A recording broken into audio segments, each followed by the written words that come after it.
Et sur ces stations-là, il y a possibilité, je l'affirme, de faire autre chose que du pin et de faire notamment du chêne.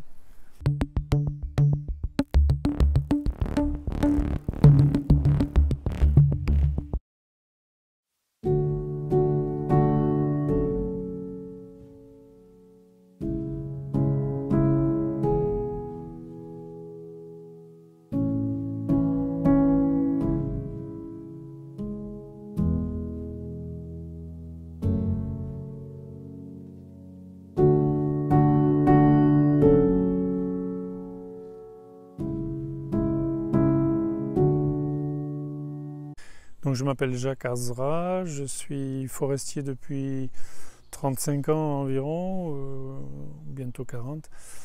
Je suis autodidacte en tant que forestier, mais j'ai fait des formations quand même qui m'ont permis d'obtenir un BTS de gestion forestière et puis d'entrer dans l'expertise forestière. Et donc aujourd'hui je suis expert forestier, c'est un titre qui est protégé par la loi, et je suis également expert de justice depuis 4 ou 5 ans. Bon, en plus de ça, j'ai des engagements dans le domaine forestier, c'est-à-dire que je suis vice-président de l'association ProSilva, qui est une association qui préconise une sylviculture proche de la nature pour aller vite, mais qui n'oublie pas les aspects économiques. Je confirme que les observations vont dans le sens d'un réchauffement climatique, mais comme je vous dis, c'est sur une période trop courte pour qu'on puisse en tirer des analyses sérieuses au niveau d'un particulier. Et quand même, ces observations, elles ont l'air d'aller vers une sévérité de la sécheresse et des changements sur les précipitations, sur le rythme des précipitations, sur le rythme des vents. Et tout ça, il semble que ça a des conséquences effectivement sur la végétation, sur les périodes de débourrement, sur la durée des périodes de végétation pour les arbres, pour les végétaux en général, et notamment des conséquences sur la vitalité des arbres. Il y a notamment beaucoup d'espèces qui ont des difficultés à passer l'été, par exemple. Bon, je ne pourrais pas en dire beaucoup plus. Cela dit, de toute façon, moi, je considère qu'en tant que forestier, mon devoir, ou mon travail, ça va être d'accompagner les arbres en fonction des observations que je fais, que nous faisons, et donc essayer de naviguer au mieux dans ces tempêtes, si vous voulez.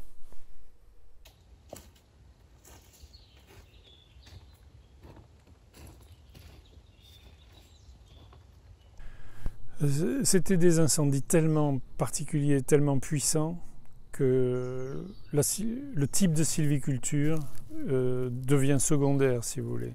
Effectivement, la sylviculture qui est choisie, elle entraîne la forêt vers une plus ou moins grande fragilité par rapport aux sinistres, que ce soit des incendies, des tempêtes ou des parasites, par exemple.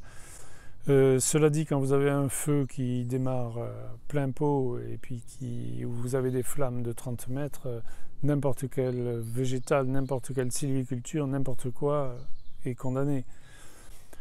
Bon, alors cela posé, je pense quand même qu'il y a des choses à modifier dans la sylviculture en général, et c'est ce à quoi je m'attache moi depuis 15 ou 20 ans. Dans le sens d'une sylviculture, je cherche à aller moi dans le sens d'une sylviculture plus proche de la nature, qui accompagne les écosystèmes plutôt que de les combattre pour aller vite. Je pense que ce qui permet et ce qui fait la production des arbres, la production du bois, c'est l'écosystème, c'est pas les tracteurs, hein, c'est pas nous.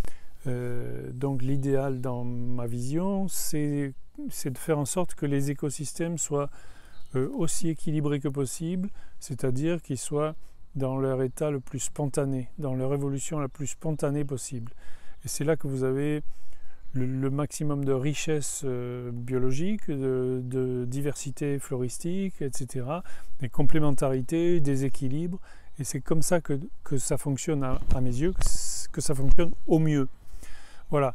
Et alors par rapport au sinistre, je pense qu'il y a effectivement un effet aussi, notamment par exemple, il y a quelque chose de fondamental qu'il faut comprendre avec la végétation, parce qu'on dit toujours qu'il faut débroussailler pour enlever, pour éliminer le combustible. Hein, on appelle la végétation, on l'appelle combustible. Alors déjà, c'est la condamner, si vous voulez. Hein.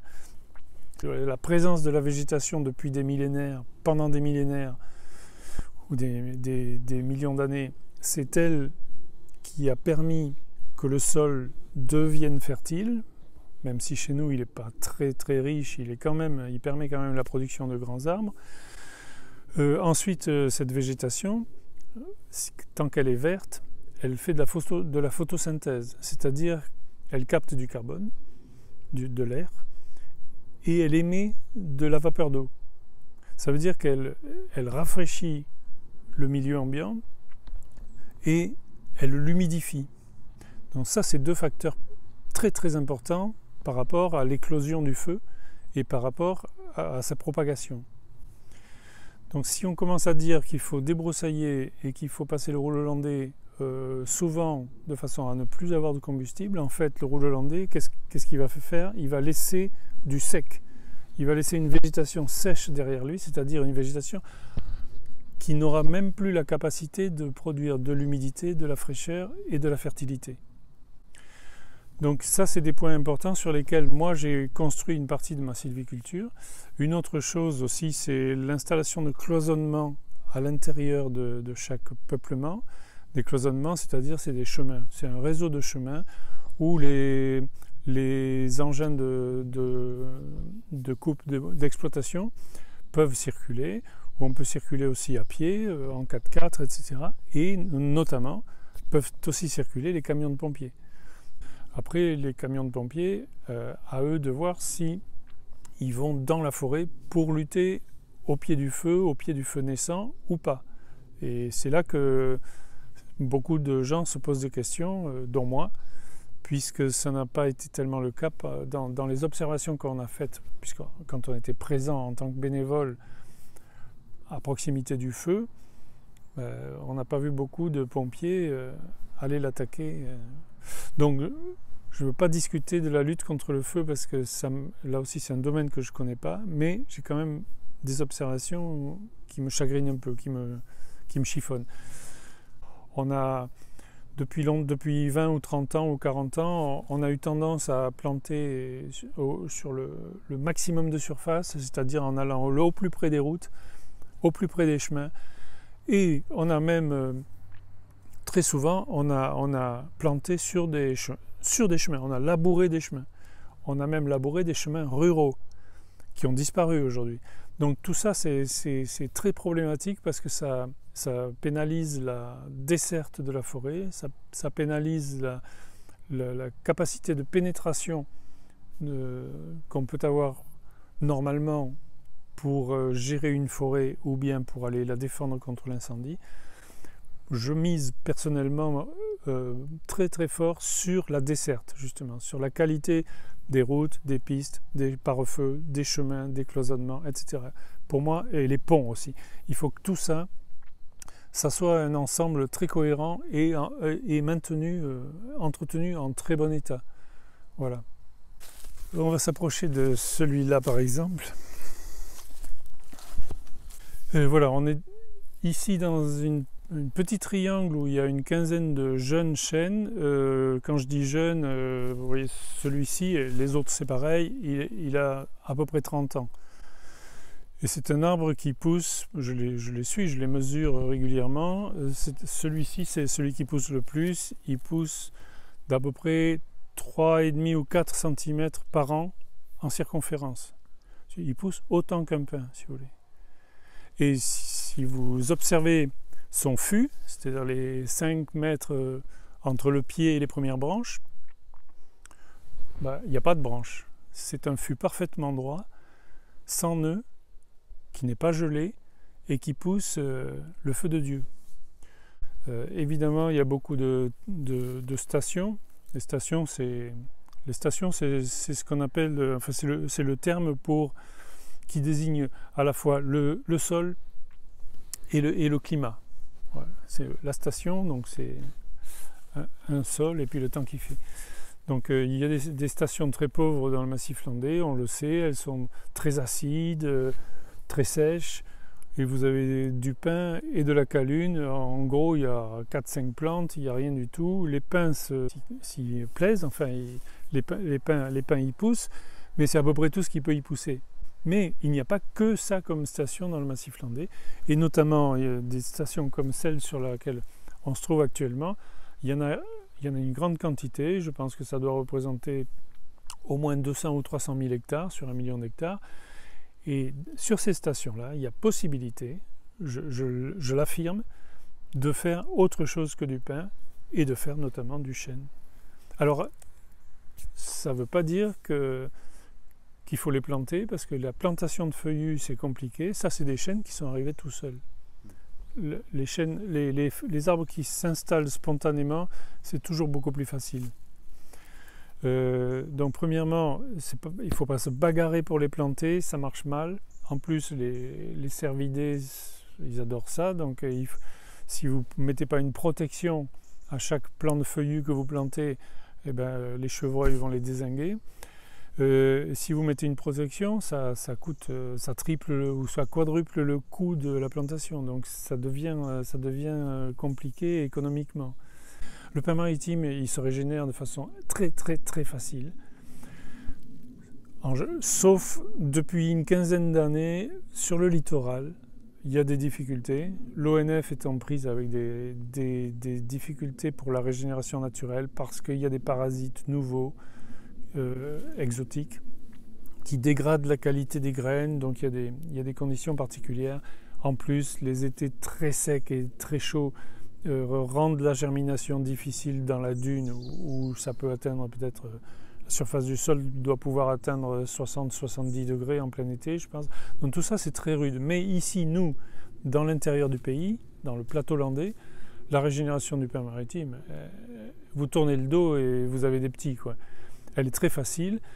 Et pour moi, je considère que c'est la première chose à faire quand vous avez besoin de reboiser. Il faut d'abord miser sur la régénération naturelle parce qu'elle apporte énormément d'avantages, notamment sur le plan de la diversité génétique, notamment sur le plan de la qualité de l'installation des plantules, sur la qualité de l'ancrage des arbres qui ont une meilleure stabilité, ils tiennent mieux debout que des arbres que vous aurez plantés, etc. Une diversité génétique énorme dans une population de semi-naturels, avec des différences génétiques entre deux individus qui sont énormes, beaucoup plus grandes qu'entre deux êtres humains. Bon, donc il y a une quantité d'avantages, et tout ça, c'est gratuit. Bon, alors si ça loupe parce que c'est jamais systématique, et quelquefois ça ne marche pas, ça peut arriver que ça ne marche pas, et bien à ce moment-là, on passe à quelque chose d'autre, si vous voulez, à une technique de plantation ou un semis artificiel ou à d'autres techniques. Mais la première chose à faire, de mon point de vue, c'est de copier la nature, c'est-à-dire de la laisser faire ce qu'elle fait depuis 300 millions d'années, c'est-à-dire de la régénération naturelle. Et après, cette régénération naturelle, le forestier doit la mettre en valeur. Voilà. Et là, il y a des travaux à faire, mais qui sont légers et peu coûteux, contrairement à ce qu'on dit. C'est des travaux qui coûtent pas cher du tout. Mais en tout cas, voilà, la régénération naturelle, c'est à mes yeux évidemment la première solution à adopter.